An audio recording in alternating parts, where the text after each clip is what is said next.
born Frank Carlton Frana, named after his father, but at the age of 3, Sixx's father abandoned him, his newly born sister, and his mother. At the age of 22, in 1980, Frana legally changed his name to Nikki Sixx in an attempt to not be reminded of his father.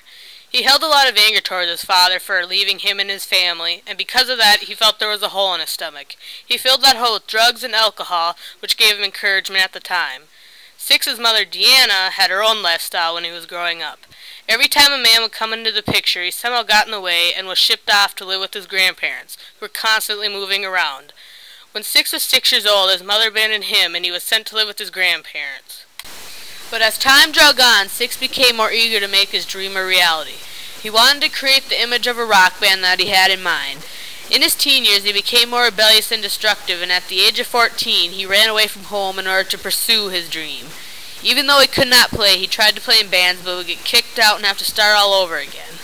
But later, when he learned how to play bass, little did he know he was going to be the founder of a band called Motley Crue. After struggling to end a life-threatening drug and alcohol addiction, Motley Crue bassist Nikki Sixx has made an important impact on both the music business as well as those who struggle with their own addictions. Sixx would sleep under bridges because he had nowhere else to go. He was homeless and had no money. Later, when he found a band called London, he was working in a liquor store where he met the future guitarist for Motley Crue, Mars. Sixx and Mars did not hit it off right away, but Mars invited him to one of his gigs to watch him play. Sixx stated that Mars blew his mind with his guitar riff, but after the show they lost contact for about 1 year, and when they did meet again, Sixx was trying to put together his dream band. Mars was at Sixx's rehearsal where Tommy Lee, now the drummer for Motley, was found. Now the three of them were looking for a singer. They had recently watched a band called Rock Candy at the Starwood, which featured a glammed-out blonde surfer named Vince Neil. Mars stated firmly that he wanted him for their singer even if he could not sing.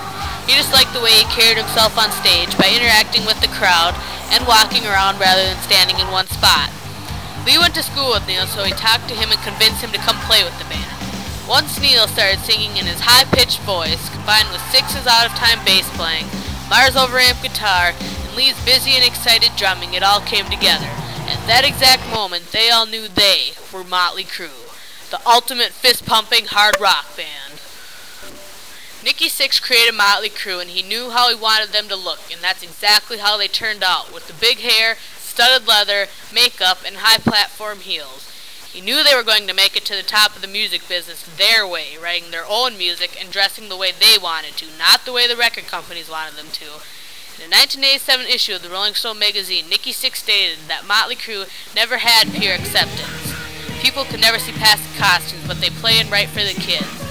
Motley Crue wanted to find a style of music and costumes that would shock people and draw them into their band, because they did not want to become an unnoticed band.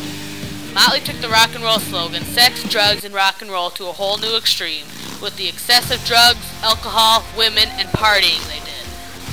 As Slash from Guns N' Roses says, Motley Crue is all about the attitude and image, and that led them to become one of the most well-known and recognized bands in the world. They have been recognized for their look, style of music, and their lives as druggies and alcoholics. Motley Crue first started in the early 80s and was courageous enough to try and make rock music popular again, because the new wave of pop music such as Michael Jackson and Prince had taken over. Nikki Sixx's band, Motley Crue's efforts paid off because new bands that came in after them wanted to out-glam Motley Crue. In a 1987 issue of the Rolling Stone magazine, the editor stated that other young bands such as Cinderella and Poison can follow Motley Crue's image by putting on some studded leather, rat out the hair, write some good music, and go platinum. The editor also goes on to say that a well-established band like the Crue can easily rise to the top of the music business. The 80s rock and roll music business became known for the big hair, studded leather, and headbanging tunes because of Motley Crue's desire to be one of the most notorious rock bands in the world.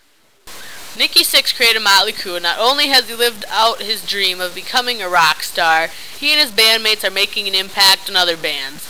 Bands such as Hinder say the Crue is one of their biggest musical influences and they all look up to them. The guitarist for Motley Crue, Mars, wanted to write songs with Hinder but never had the chance to. The drummer of Hinder, Cody Hansen, said, quote, "It's pretty crazy when someone you look up to like that calls and reaches out wanting to work with you. That's pretty incredible." Motley Crue has had a very explicit and erotic past, but along the way they have gained respect with many people for living their dream, but yet fighting their own demons with addiction to drugs and alcohol. To show the most respect, the mayor of Los Angeles declared July 31st, 2008, Motley Crue Saints of Los Angeles Day in the California city. This day was given to them because they have contributed to the City of Angels with their music, which shows through in the band's biography, The Dirt. On that day, Motley joined a partnership with Guitar Center on Sunset Boulevard to give back to local bands.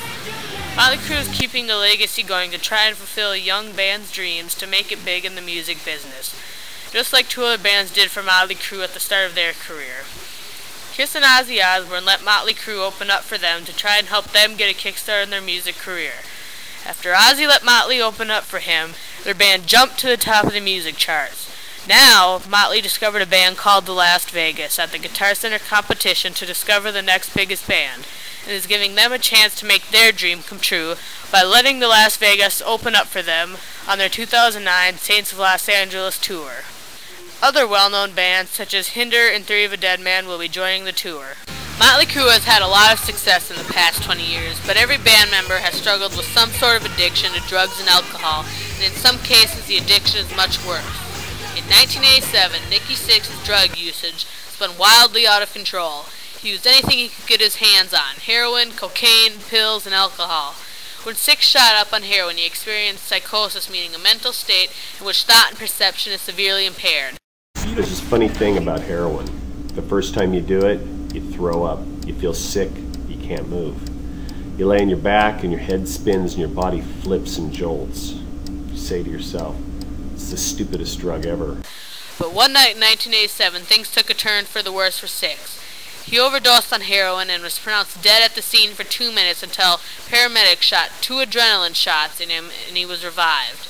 After a year of chaos and hell with drugs, Sixx decided it was time to quit drugs because he knew if he did not quit drugs, he would end up dead. So on December 25th, 1987, Nikki Sixx officially became sober. Sixx's experience with drugs is helping other musicians such as Chester Bennington, the singer of Linkin Park, with their addictions.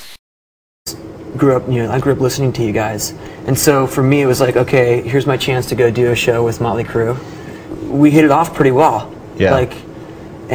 We exchanged numbers and everything, and I know when I went through some tough patches there for a minute, and it was great. My wife gave you a call and asked you some advice, and then I called you up and you were like, you know what? You're like, I've been there, and it was the best thing for me. Yeah. And you just kind of gave me the insight from a person who understood what I was going through. And had been there. Yeah, and so Nikki Sixx helped Chester Bennington see through his problems so he could overcome his addiction. Nikki Sixx is a very independent and outspoken person who does not let anyone control the way he wants to do things. He knows and does things the way he wants them done. That is why he set up the foundation at Covenant House called Running Wild in the Night for Runaway Kids.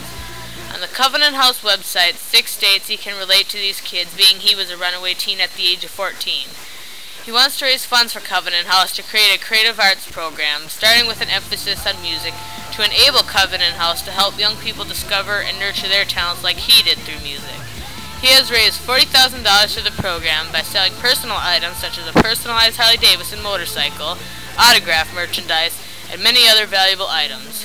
Sixx still continues to help with this program and contributes money to Covenant House from the Heroin Diaries profits and from his new line of clothing, Royal Underground. Nikki Sixx is trying to help teens and other people not go down the same path he went down by publishing his book, The Heroin Diaries, which presents horrific moments in the year 1987 when he was addicted to heroin, and also by starting the program Running Wild in the Night. Nikki Sixx had a dream in mind that he would be in one of the biggest, baddest rock and roll bands in the world, and he has more than accomplished it. Sixx came from a messy childhood, but yet overcame his anger towards his family. Sixx recovered from his addiction to drugs and alcohol, and is now making a difference in other people's lives, such as Chester Bennington, to help them not go down the same road he went down. Nikki Sixx's band, Motley Crue, is inspiring young bands still today, such as Hinder. Sixx also created a band called Brides of Destruction, as well as 6 AM. He is also the president of 11-7 Records and is now the producer for the band Motley discovered, The Las Vegas. Nikki Sixx has overcome his worst demons, has been dead and brought back to life, and is still here to tell of his journey on drugs.